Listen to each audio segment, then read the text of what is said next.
మీరు కింద అవును ఇందాక వచ్చాను. మీరు ఉన్నారా? మీరు ఇచ్చారు పేరు. రేపు మీకు లంచ్ కావాలంటే అక్కడే చేయించారు. మీరు అందరూ ఉంటారు.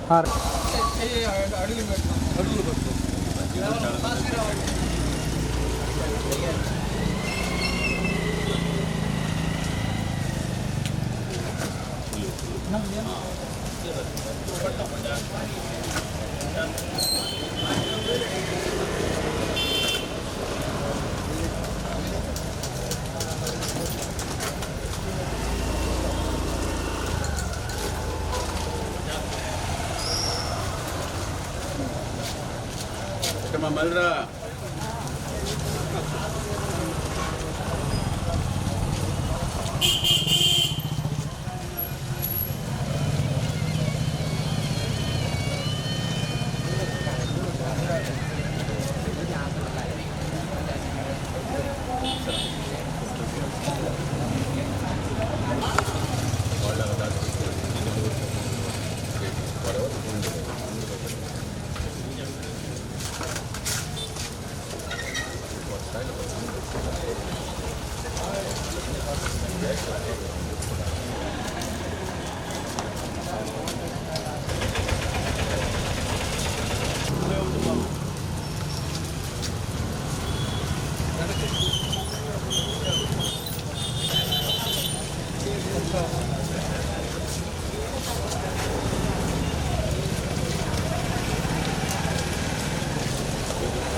నగరంలో డొక్కా సీతమ్మ గారి ఉచిత అన్నదాన నిర్వహణ ఈరోజు 46వ రోజున జరుగుతుంది. 46వ రోజు ఆదివారం అయినా కూడా పేదలందరూ కూడా ఎప్పటికన్నా ఎక్కువగానే వచ్చారు.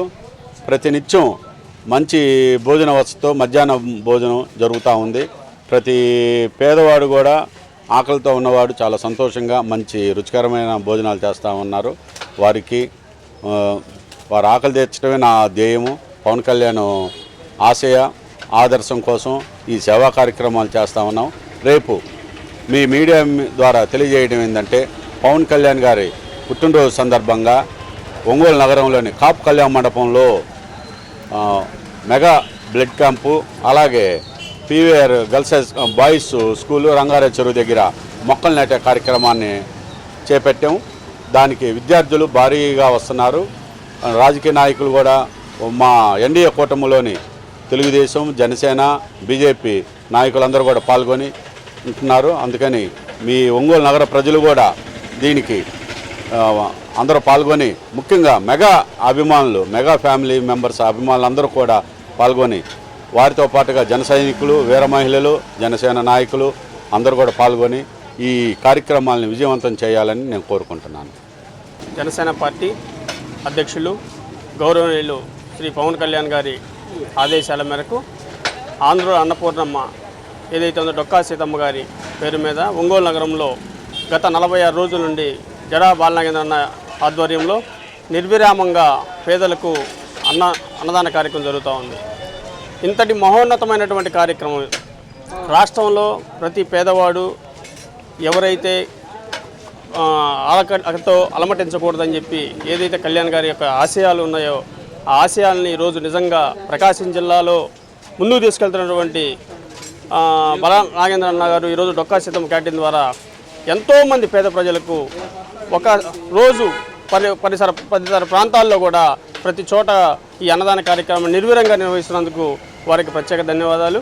అలాగే రేపు సెప్టెంబర్ 2 ఏదైతే మా అభిమాన నాయకుడు అధ్యక్షుల వారు ఈరోజు గత సంవత్సరాల కన్నా ఈ సంవత్సరం చాలా భిన్నంగా ఆంధ్రప్రదేశ్ రాష్ట్ర డిప్యూటీ సీఎం పవన్ కళ్యాణ్ గారి జన్మదిన వేడుకలు మన ప్రకాశమే కాదు, 2 తెలుగు రాష్ట్రాలు కాదు, ప్రపంచవ్యాప్తంగా అనేకమైనటువంటి మెగా రక్తదాన శిబిరాలు, అనేక అన్నదాన కార్యక్రమాలు ఏదైతే ఈ ప్రయాణం ద్వారా మనం గతంలో కూడా చూసాం. కరోనా టైంలో ఎంతోమంది ఆక్సిజన్ లేక ప్రాణాలు విడిచినటువంటి సందర్భంలో కూడా ఆ రోజు మెగాస్టార్ చిరంజీవి గారు ఒక స్టెప్ ముందుకేసి ఆక్సిజన్ బ్యాంకులు నెలకొల్పి ఏ ఒక్కరూ కూడా ఆక్సిజన్ లేక చనిపోకూడదని చెప్పినటువంటి ఏదైతే పిలిపించారో దానిలో భాగంగా ఈరోజు డిప్యూటీ సీఎం గారు రాష్ట్రాన్ని పచ్చదనంతో క్లీన్ ఆంధ్ర, గ్రీన్ ఆంధ్ర అనే విధంగా పెంపొందించని చెప్పి ప్రతి ఒక్క గ్రామంలో ప్రతి ఒక్క అభిమాని కూడా ఒక మొక్క నాటి దాదాపు కొన్ని కోట్ల మొక్కల్ని రేపు 2వ తేదీ ఒక మహాయజ్ఞంలాగా ప్రపంచవ్యాప్తంగా ఈ కార్యక్రమాన్ని రూపొందించారు. రేపు జరగబోయేటువంటి కాపు కళ్యాణ మండపంలో జరాబాలైన ఆధ్వర్యంలో mega blood camp, mega medical camp, అలాగే కేక్ కటింగు తదితర ఎన్నో సేవా కార్యక్రమాలు రేపు రూపొందించున్నారు.